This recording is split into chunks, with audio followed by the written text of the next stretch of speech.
Hey everyone, welcome to Raj economics and commerce classes. आप सभी का स्वागत है 10 मिनट्स इकोनॉमिक्स सीरीज में। आज इस सीरीज का बड़ा ही इंपॉर्टेंट टॉपिक हम लोग डिस्कस करने वाले हैं। टॉपिक है सीनियोरेज। ठीक है, ये टर्म बहुत ज्यादा यूज होता है इकोनॉमिक्स में। कई बार इससे रिलेटेड सवाल भी आए हैं बहुत सारे कॉम्पिटिटिव एग्जाम में। ठीक है ना, तो इस टर्म को समझेंगे क्या होता है ना। और आगे बढ़ूं उसके पहले एक इन्फॉर्मेशन पहले दे दूं। अगर आप इकोनॉमिक्स के स्टूडेंट हैं, चाहे यूजी के हों, पीजी के हों, यूजीसी नेट इकोनॉमिक्स के, या टीजीटी पीजीटी के हों, ठीक है, तो हमारे यहाँ ऑनलाइन और ऑफलाइन दोनों क्लासेस अवेलेबल हैं। ऑनलाइन क्लास के लिए प्ले स्टोर से डाउनलोड कर सकते हैं राज इकोनॉमिक्स RECC। ज़्यादा इन्फॉर्मेशन के लिए इस नंबर पे व्हाट्सअप या कॉल कर सकते हो आप। ठीक है, बाकी अगर आप रांची झारखंड से हैं तो आप हमारा ऑफलाइन सेंटर विजिट कर सकते हो। ठीक है, तो सवाल है कि सर ये सीनियोरेज क्या होता है। बड़ा ही इंपॉर्टेंट टर्म है, हम लोग समझेंगे इसके बारे में। ठीक है, सबसे पहले आपको पता होना चाहिए, है ना, गवर्नमेंट पैसे खर्च करती है मेनली दो पर्पज से। क्या क्या पर्पज हो सकता है भाई? गवर्नमेंट खर्च करती है गुड्स एंड सर्विसेज को परचेज करने के लिए, है ना। जैसे मान लीजिए कुछ भी गुड्स सर्विसेज खरीद रही है, जैसे रोड बनाने के लिए प्रोडक्ट्स खरीद रही है, ठीक है, या पुलिस वगैरह जो है, प्रशासन है, उन लोगों पे खर्च कर रही है सर्विसेज के लिए। क्लियर? या फिर सरकार ट्रांसफर पेमेंट दे रही है, जैसे पुअर पीपल है ना, उनको उनके वेलफेयर के लिए कुछ सरकार खर्च कर रही है।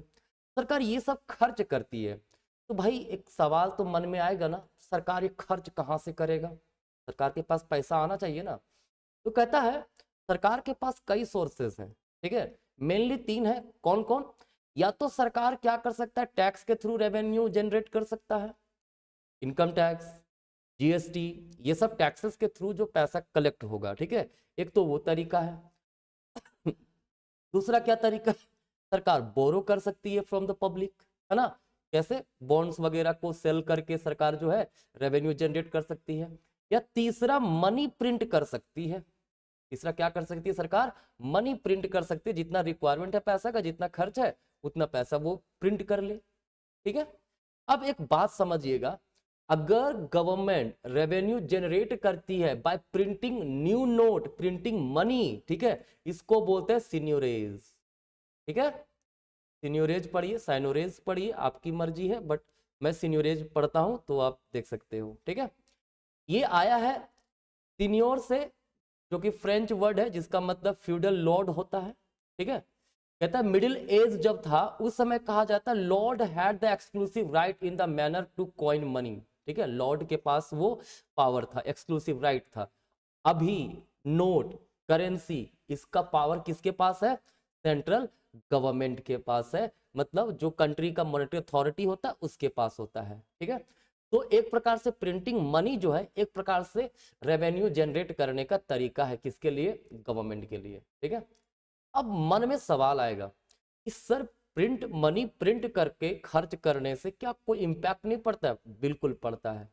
कहता है अगर गवर्नमेंट अपने खर्च को फिनांस करने के लिए प्रिंट करती है मनी, तो इसके कारण इकोनॉमी में मनी सप्लाई बढ़ जाता है। ठीक है, अगर देखो सीधी सी बात है, इकोनॉमी में पैसा है 100 रुपया, ठीक है, सरकार क्या किया, 50 रुपया टैक्स के थ्रू पैसा इन लोग से ले लिया, है ना, और उसके बाद खर्च कर दिया। क्लियर? तो ये 50 रुपया ही सर्कुलेट हुआ, है ना।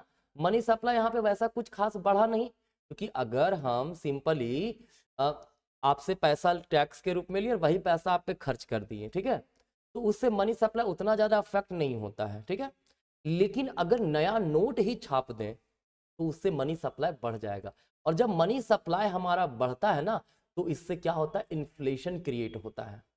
ठीक है, और जब इन्फ्लेशन क्रिएट होगा ना, तो इससे लोगों को फील होता है एक टैक्स की तरह, जिसको बोला जाता है इन्फ्लेशन टैक्स। मतलब जब मनी प्रिंट करके सरकार रेवेन्यू जनरेट करती है, then people feel like a tax, जिसको हम लोग क्या कहते हैं? Inflation tax. अब आपके मन में सवाल आएगा, सर सच में इन्फ्लेशन टैक्स नाम का तो कोई टैक्स हम लोग देते नहीं है। भाई इन्फ्लेशन टैक्स वो नहीं है, ठीक है, क्योंकि इन्फ्लेशन टैक्स के लिए हम लोग कोई रिसिप्ट नहीं मिलता है कि भैया हम ये टैक्स इन्फ्लेशन के रूप में दे रहे हैं। GST बिल मिलता है, GST भरते हैं, तो इनकम टैक्स भरते हैं, तो इनकम टैक्स का आपके पास रिसिप्ट रहता है भाई कि हमने टैक्स दिया है, बट इन्फ्लेशन टैक्स में वैसा नहीं होता है। क्या है सर इन्फ्लेशन टैक्स? देखिए एग्जांपल समझिए, कहता है ना इन्फ्लेशन टैक्स का मतलब क्या हुआ, देखो आपके पास 100 रुपया था, ठीक है, आप इस 100 रुपये से अभी प्रोडक्ट ए परचेज कर सकते थे, इन्फ्लेशन आ गया, अब इस प्रोडक्ट को खरीदने के लिए आपको 110 रुपया लगेगा, मतलब 100 रुपये में आप नहीं खरीद सकते हैं। इसका मतलब है आपके पास पहले 100 रुपया था, आप उस प्रोडक्ट को खरीद सकते थे, लेकिन सरकार ने मनी प्रिंट किया, मनी सप्लाई बढ़ा, जिसके कारण क्या हुआ, इन्फ्लेशन आ गया, उसका रेट 110 रुपया हो गया, मतलब अब 100 रुपया का वैल्यू उतना नहीं रहा कि वो ए को खरीद सकता है। कहीं ना कहीं हमको फील होगा ना कि यार मेरा तो परचेजिंग पावर पहले से घट गया। ये जो परचेजिंग पावर घट रहा है ना इन्फ्लेशन के कारण, इसी को कहा गया है इन्फ्लेशन टैक्स, ठीक है ना, कोई दिक्कत नहीं। वही लिखा हुआ है यहाँ पे देखिए, when the government prints new money for its use, it makes the old money in the hand of the public less valuable। जो लोगों के पास जो पैसा है उसका वैल्यू कम हो जाता है, ठीक है। Inflation is like a tax on holding money, मतलब जो इन्फ्लेशन जब भी आता है ना तो उससे लगता है जो पैसा हम होल्ड कर रहे हैं वो वैल्यू घट गया, तो जितना वैल्यू घटा उसके रूप में मतलब हम लोग कहते हैं कि ये टैक्स की तरह है, ठीक है। तो ये हमारा इन्फ्लेशन टैक्स हुआ। तो याद रखिएगा, अगर पूछता है ना सवाल एग्जाम में कि which of the following is a very big reason for the inflation, तो सीनियरेज एक ऑप्शन अगर रहेगा तो ये दे सकते हैं, ठीक है।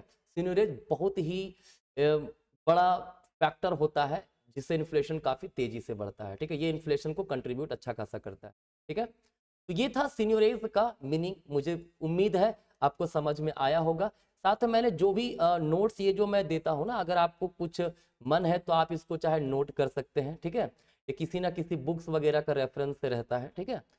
तो बाकी आज का क्लास यहीं तक, मिलेंगे नेक्स्ट क्लास में नेक्स्ट मजेदार वीडियो को लेकर के, ठीक है। ये सीरीज आप लोग बिल्कुल मिस मत कीजिएगा, डिस्क्रिप्शन में लिंक दिया हुआ है प्लेलिस्ट का 10 मिनट्स इकोनॉमिक सीरीज का, आप उनके हर एक वीडियोस को देखिए, आपके हर कॉम्पिटिटिव एग्जाम में जो है काम देगा, क्योंकि ये सब टॉपिक एवरग्रीन टॉपिक है, हमेशा सवाल आते हैं इन सब टॉपिक से, ठीक है। बाकी ऑनलाइन क्लासेस या ऑफलाइन क्लासेस करना चाहते हैं, डिटेल में अच्छे से सीखना चाहते हैं हर एक चीज़ों को, ठीक है, आप competitive exam like UGC net निकालना चाहते हैं, टीजीटी पीजीटी निकालना चाहते हैं, तो हमारे साथ जुड़िए, है ना, आपको काफ़ी बेनिफिट मिलेगा, ठीक है।